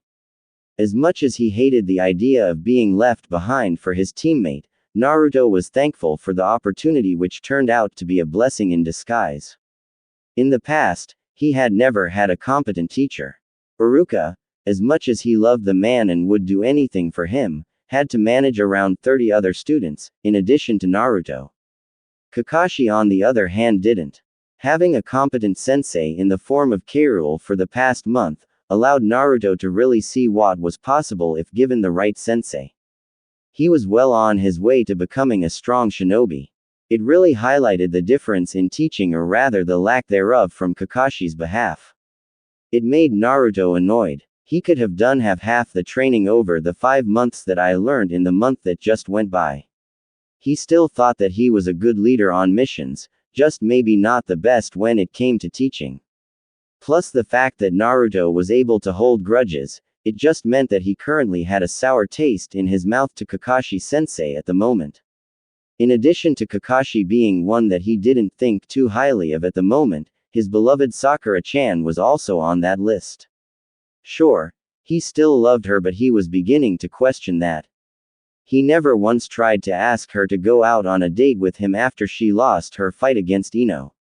Yet, she still just hit him for no reason. She does that a lot. She doesn't train at all. She only cares about Sasuke.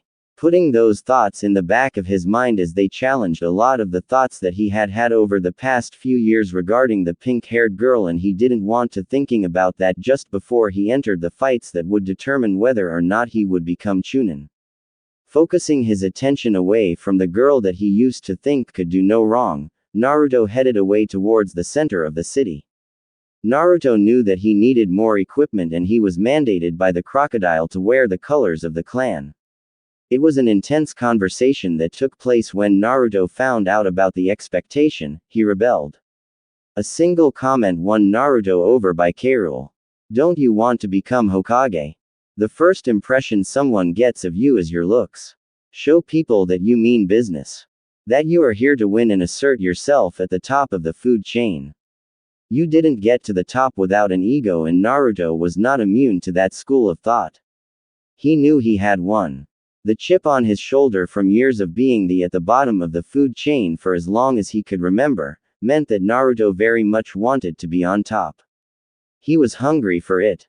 Headed to shops, Naruto found one nearby and entered it.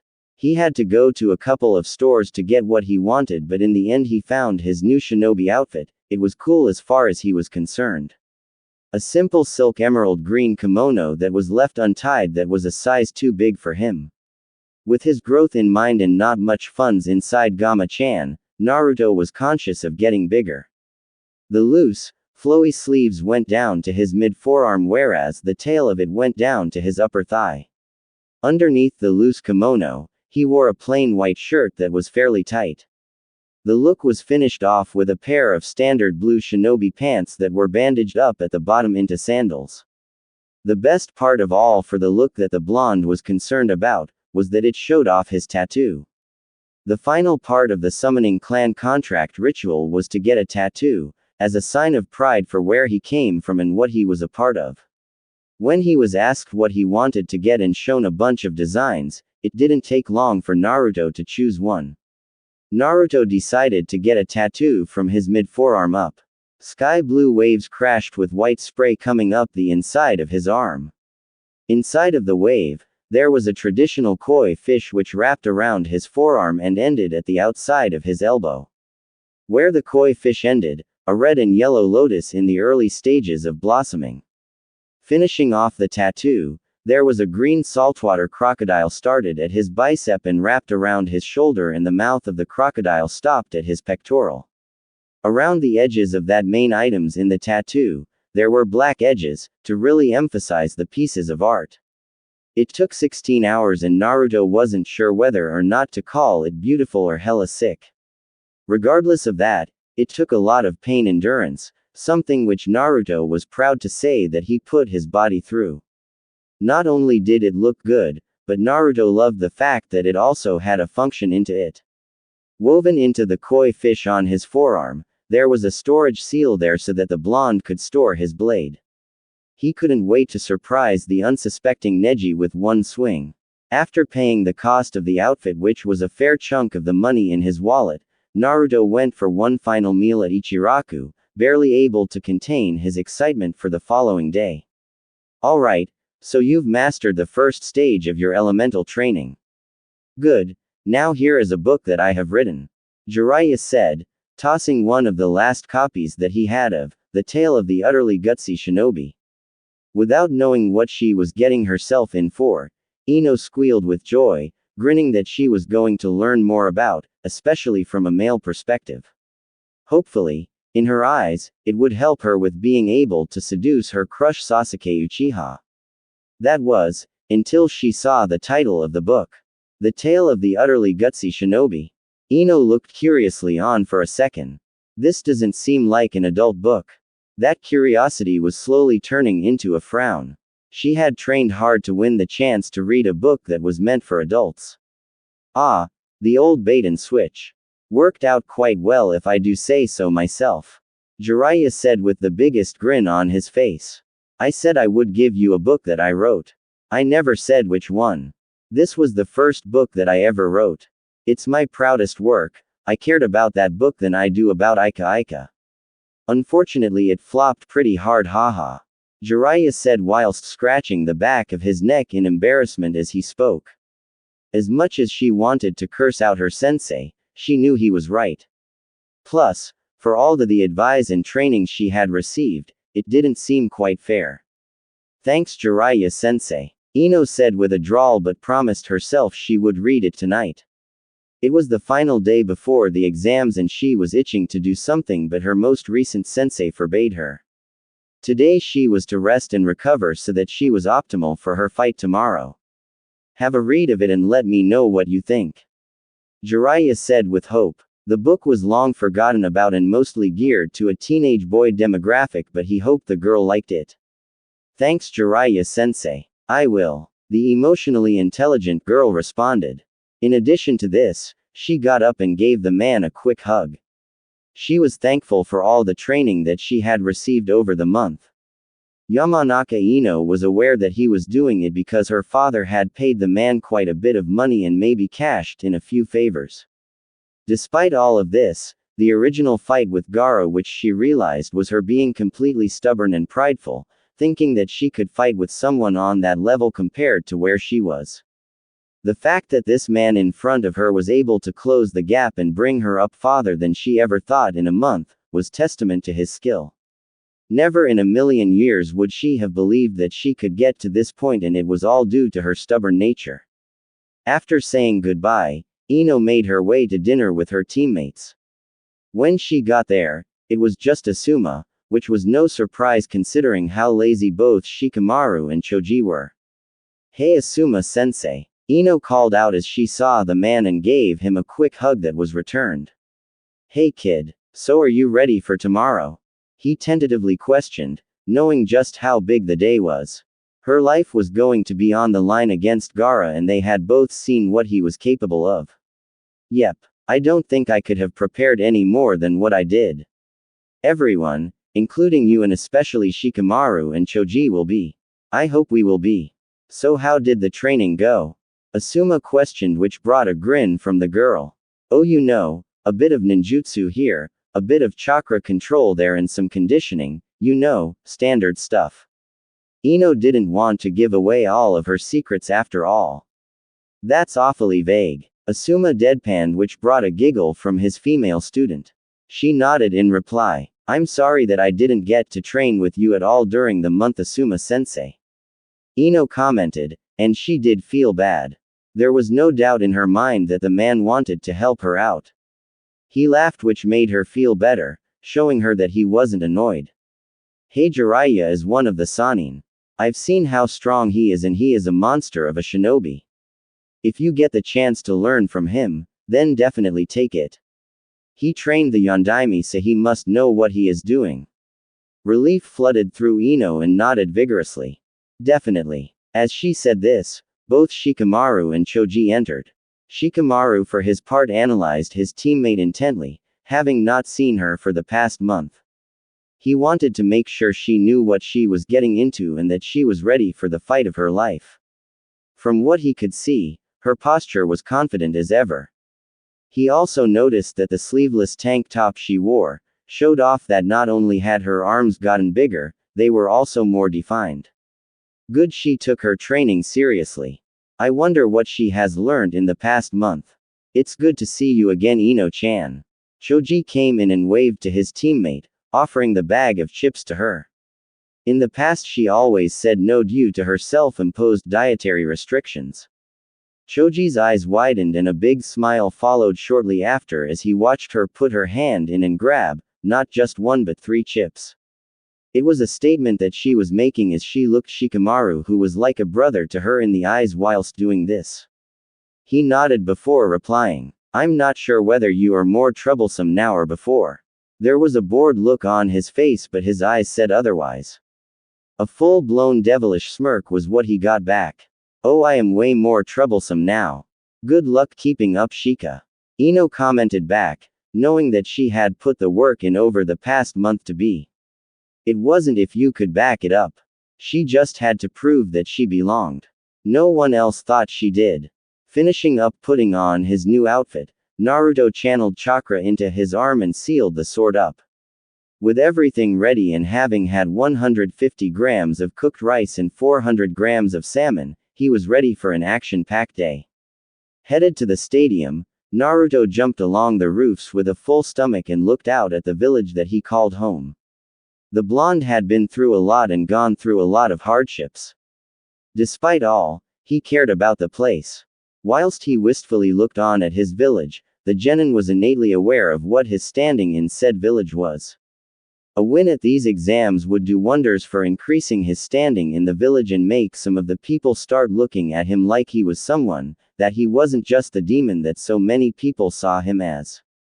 It was why Naruto vowed to not use the Kyuubi's chakra during the exams. He wanted to show that all of the hard work that he had done during training would allow others to see him as Naruto, not as the Kyuubi. Arriving at the stadium, Naruto walked through the area of competitors and found himself standing near the other competitors who had arrived. Only Shikamaru and Sasuke were missing. That's not surprising, Shikamaru lazy and Sasuke is with Kakashi-sensei. Looking at his opponents, Naruto's gaze first went to his opponent. Neji Hyuga. He looked very much the same as before, during the preliminaries. Naruto sized him up, and from what he had seen during the last fight against Hinata, he felt confident. However, Naruto knew that Neji would have gotten better as well. From there, Naruto looked at the other 2 potential people he may have to fight if he was the one who beat Neji. His eyes couldn't help but go past Ino, first noticing her hair that was out of its usual ponytail. Wasn't her hair short after her fight with Sakura? In addition, he noticed what she was wearing. Naruto was a teenage boy after all. She was wearing a matching pair of yoga pants and a long-sleeve crop top. Both items were dual-tone purple, one light and dark. Naruto didn't even notice the tanto that was hanging from her back. Looking up, He was greeted with piercing blue eyes that noticed exactly where he was looking. They were filled with mirth. Naruto blushed and quickly turned away and focused on himself. She didn't get angry. Ino for her part smirked to herself. After all the time where Sasuke never acknowledged her looks and she started following Jiraiya's advice of focusing on herself, it was funny that she had Naruto of all people checking her out. It felt good, having someone look at her, especially the guy who absolutely loved her rival. When did Naruto get a fashion sense? Looks much better than the filthy jumpsuit he used to wear. I wonder what that drawing is on his arm. Naruto quickly turned his attention to Gaara and caught his eyes. This time though, Naruto didn't flinch. The blonde stared down Gaara, fully prepared to fight him. It was going to be hard, but Naruto was not going to back down. He wanted to be top of the food chain, and to get there, you have to beat whoever is there. As far as Naruto was concerned, Gaara was the top of the food chain for these exams. Shikamaru quickly arrived shortly thereafter. When do we get to kill people? Gaara questioned to the proctor, who just stared at the boy. Long time no see, Jiraiya said, in a disguise, with his long hair down the front of his face and wearing a black kimono. Something, and he wasn't sure what, wasn't sitting right with the Toad Sannin, and it was annoying him. Yes it is, Jiraiya-sama. Fancy seeing you here, Shikaku replied, enjoying sitting down not doing much. I'm eager to see what you did with Ino. She has a lot of work cut out for her, considering what Shikamaru said about Gaara. Yes, Inoichi said through gritted teeth. Please do tell what you taught her. It was now clear to Shuza that even Inoichi didn't know what the legendary Sannin had taught Ino-chan. This is going to be good to see. She's got that sword on her back and she has long hair. Didn't she cut it in her last fight, Inoichi? Yeah, the only saving grace for Inoichi was that Jiraiya was known for growing his hair to absurd lengths to injure and defend. He was confident about one thing Ino was taught. Jiraiya smirked. He was having great fun with this. You'll just have to wait and see. Safe to say that I think you will be surprised.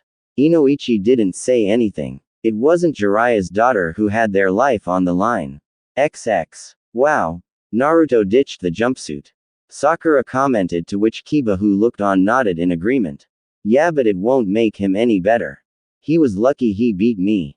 He is so goddamn lucky that I have a super sensitive nose. Neji is going to destroy him. Sakura could not ignore the Inuzuka's comments. If Naruto hadn't improved massively over the past month, he was going to have a very tough time during this fight. It looks a bit try-hard, that outfight. As she thought about her teammate, Sakura realized that Naruto never came to visit her after her fight. Sakura didn't notice it straight away, but at the end of the second week of the break between the exams, she felt lonely. Both Sasuke and Kakashi were by themselves training for the exams, nowhere to be found. She knew that Sasuke had to leave due to the curse mark on his neck and to provide him a distraction-free environment so that he could focus on refusing the influence of Orochimaru, but it still sucked from her selfish point of view. She hadn't seen her one true love in the past 3 weeks.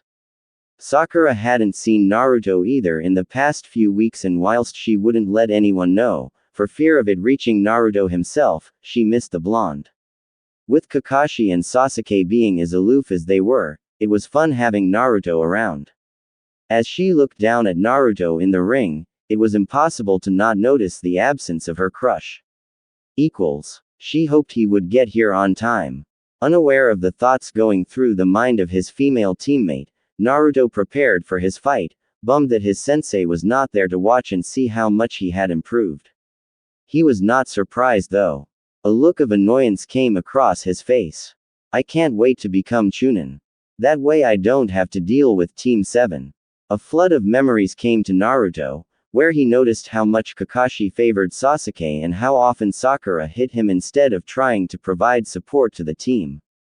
He didn't really have anything against Sasuke outside of his up-himself attitude.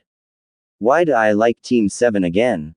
Reading all of these expressions on the face of his opponent, Neji thought they were for him. These eyes of mine show many things. Do you want to know what they see? Rolling his eyes, Naruto responded. I don't really care what they see, but I am sure that you are going to tell me anyway. The blonde said, waiting for the fight to begin. Not showing any sign of hearing Naruto's comment, Neji continued on speaking. I see a dead last who won't amount to anything. I see someone who got lucky and managed to win with flatulence. You have to understand that you have no chance of winning. Neji stated with supreme confidence that some might call arrogance. Naruto's eyes narrowed. No one was going to rain on his parade unless it was him. As if you have any say on what I can and can't do, Dadbayo. Naruto replied back, never one to turn down a challenge. In fact, he thrived on it. Fate can and has. You will fall before my feet has decreed. No one gives a shit about fate. Just bring it, Dadbayo. Naruto hotly replied as Neji got under his skin. Fight between Neji Hyuga and Naruto Uzumaki. Begin. Genma called out using chakra to enhance his voice so that everyone could hear it. Jiraiya, who watched on in the crowd, had more interest in this fight than anyone else in the stadium. Kage Bunshin no Jutsu, Shadow Clone Jutsu. Naruto called out fairly loudly as he made 20 clones which then charged at Neji. The Hyuga, who had prepared for this, didn't feel at all out of place and prepared to face the incoming clones. The original Naruto waited at the back and watched his clones go forward. He watched as each one got taken down with ease. The blonde grinned. He didn't this to be easy. If that is all you have got, then it is your destiny that you will lose to me today. Neji commented, not releasing his stance. If there was one person where a comment about fate or destiny would trigger them, it was Naruto. He had been through so much despite his young life. I'll shove destiny up your ass. Naruto, as he yet again created more clones. Whereas last time he created 20, this time, he created 50. For anyone else, it was tantamount to suicide. For Naruto, it was yet another day in the office. This time though, the clones moved at full speed. It wasn't at the same speed in which Lee moved. It wasn't even close. That didn't matter as much as Naruto could use his clones to overwhelm Neji, and that was what they planned on doing. With the extra speed, Neji was not on the front foot compared to before. In fact, Neji was on the back foot. The increase in muscle was paying off for the blonde who pressed Neji. His clones wrapping around from all angles, to make sure that when Neji moved to attack one clone, another was in place. Thanks to his chakra reserves, Naruto could go on all day. He did just that until he decided to send all 20 clones that were in the ring at Neji at the same time. Where is all this chakra coming from? This is not the same person that fought at the preliminaries. What Neji didn't know was that back then, the blonde had a seal that inhibited his ability to use his chakra. Seeing the overwhelming number of ninjas coming after him, Neji set his stance into one that only the main branch should know, making the eyes of Hiashi, who was in attendance, gasp, leaving Hanabi confused. The original Naruto had decided to enter the fight at this time and started running towards Neji, placing his hand on his forearm with the tattoo. Just when he was about to release the sword from the seal, Neji started spinning really fast. Naruto could see with his eyes just how much chakra Neji was using as he spun and killed all of the clones in quick succession. Eyes narrowed as he watched the attack. I can't get hit by that. Going back to his previous plan, the war of attrition, Naruto sent more clones. Each time he did it in a wave of 25. For every single other shinobi in the world, this was a strategy that wouldn't work. After the third time that Neji used the rotation, he was starting to sweat and pant. It was clear for Naruto to see that it took quite a lot to use the technique frequently. He probably hasn't mastered it yet. Throwing one more wave in, Naruto took the chance to rush at Neji with a kunai in his hand and rushed at his opponent. When Naruto was 1.5 meters out from where Neji stood, he timed his run, having watched how long Neji held the Kaden for. Right at the time that Neji was scheduled to end the Kaden, Naruto dashed forward. He threw the kunai that was in his hand. Neji, who looked on, prepared himself to go on the offensive against the real Naruto, getting excited to finally get this fight over with. He needed to end it sooner or later. Right as Naruto got a meter away from Neji, with little time to spare, Naruto moved his right arm his left forearm. Neji saw the tattoo and knew that the blonde was planning something, but he wasn't sure what. Darting forward, Neji aimed to stop whatever it was that Naruto was planning on doing. His eyes widened in surprise when he noticed Naruto channel chakra into what appeared to be a tattoo and watched in horror with eyes that rapidly opened as a large, dual-sided sword came out. Naruto grabbed said sword and swung as quickly as he could. Neji, who had already committed hard into his assault on Naruto, did his best to change his momentum and backtrack as quickly as he could. It wasn't enough. The tail end of the teeth of the blade sunk into the side of Neji's hip and ripped out a significant chunk of skin. Blood started freely falling out. Ah! Neji ground out, having never quite felt pain like this before. He had taken punches and even had broken bones before, but to have blood coming out of body from such a large suture was a new one for him.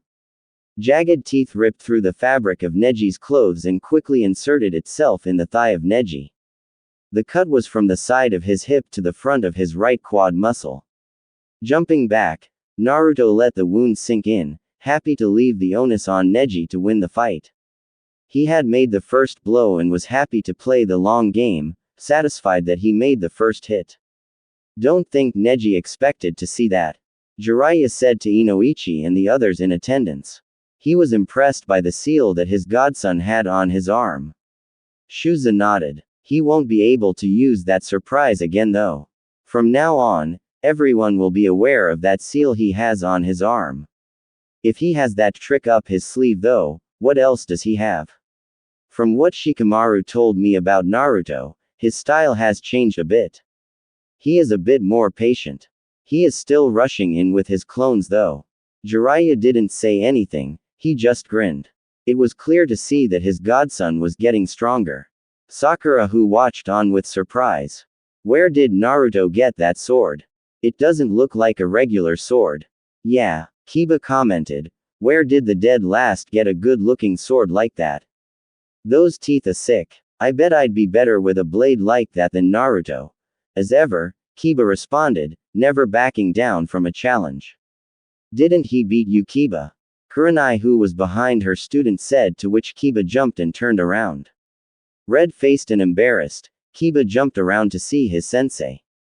He got lucky by farting. How am I supposed to prepare for that?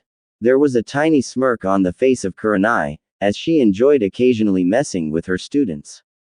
Then you should have ended the fight before it got to the point where he needed to pass wind. Kiba grumbled, knowing that his sense was right. And to answer your question, Sakura, it appears that Naruto has a tattoo on his arm which has a seal on it. Kurenai said, backing to the original question by the pink-haired girl. Eyes shot wide open for both Sakura and Kiba, neither of which expected Naruto to have a tattoo. Kiba wasn't against the idea of a tattoo at all. He would be a hypocrite to say otherwise. Sakura, on the other hand, came from a civilian background, in a time where tattoos were only for clan markings. On closer inspection, the one on his arm looked different, and as far as she knew, Naruto was an orphan who wasn't a part of another clan. He's just trying to be cool like Sasuke-kun, Sakura said without thinking. Kurenai just looked impassively at the girl. She didn't know enough about the team dynamics of Team 7. When she saw Kiba roll his eyes though, Kurenai was fairly sure that she had the team dynamics pegged down fairly well. Kurenai had seen her skills during the Chunin preliminaries and was not impressed at all. Unaware of the judgment that he was receiving from his teammate, Naruto was more focused on what was coming out of Neji's mouth. He returned it with a smirk. Who knows, I may become or I may not. I'm still beating you though, Dadbao. You're just a dead last. It was a lucky shot. Fate has decreed that a failure like you will lose to me today. Neji was losing hold on his temper, having been surprised about the sword and how he let himself fall into the trap of getting hit. Thanks to his Byakugan, he was aware just how much damage had been done and he was now on the back foot. He had two options. He could rush the fight and hope to end it soon, or he could slow down the tempo to keep the blood loss to a minimum. You have to make your own luck. This was not the first time that people had put down his hard work and tried to diminish his hard work by saying that he was just lucky, rather than he earned it. I've put years of blood, sweat and countless tears into becoming who I am now. I'm not going to let some bastard tell me what I can and can't do. Naruto narrowed his eyes as he remembered all the pain that was caused in his life that he had to go through to get to where he was now. Unknowingly, Naruto pushed a few of Neji's buttons. That last comment of Naruto's in particular really rubbed Neji the wrong way.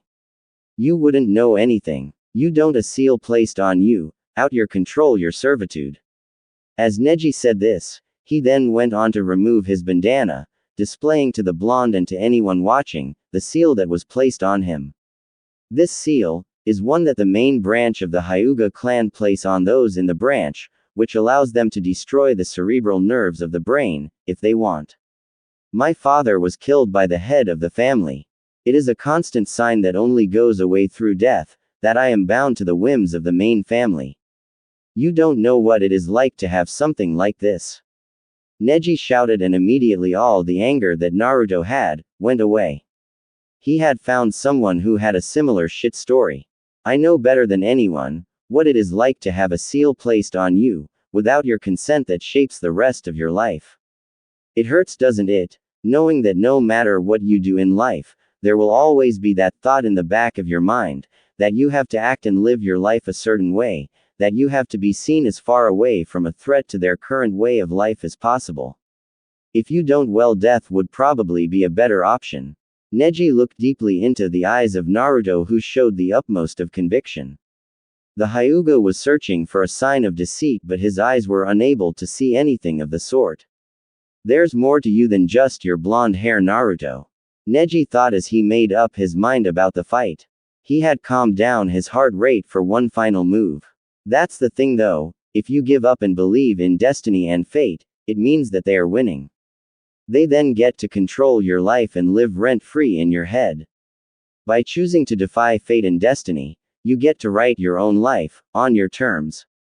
Naruto shouted with passion as he picked up the sword from before, but not before creating 50 clones this time, using the adrenaline that he had running through him after recounting his upbringing. A small bit of sweat started appearing on Naruto's face, finally showing the first signs of his excess use of chakra was catching up to him. Eyes widened at the sight of the 50 clones plus the real Naruto, that Neji got into a defensive stance. There was no way that he was going to be able to go up against that many clones on the offensive. Get him! Naruto shouted, and 25 clones rushed Neji, hoping to get another Kaden out of him. Neji faced the battle of attrition, but at least he could see the main Naruto easily, thanks to the sword that he was carrying. The rotation to move around and hit all clones that came at him with his chakra wasn't as smooth as it was the previous times. Spotting this, Naruto swung with his sword, slashing from the ground up, to which Neji dodged by jumping backwards. There was a slight stumble on the injured leg as the Hyuga jumped back, but he couldn't focus on it. Naruto was already following up with a new diagonal strike. Naruto, thanks to all of the muscle building that he had done over the past month, was fast enough to land a glancing strike on the right arm of Neji. Blood started falling out, from the second the teeth dug into the arm, yanking a bit of flesh on the way out. Neji grunted out as he was unable to go on the offensive due to the constant incoming attacks from all angles. He wasn't even able to set up the right stance so that he could use one of his better moves. Keeping the intense pressure on, Naruto managed to get yet another glancing blow, this time on the right side of his outer thigh, towards the knee. Naruto managed to connect the attack to the original wound, which ignited the blood loss to be even more apparent. Neji's clothes were quite heavily stained. In an immense amount of pain from the wounds that he had received and having just had yet another cut to his body with his vision getting blurry from blood loss, Neji weighed up his options.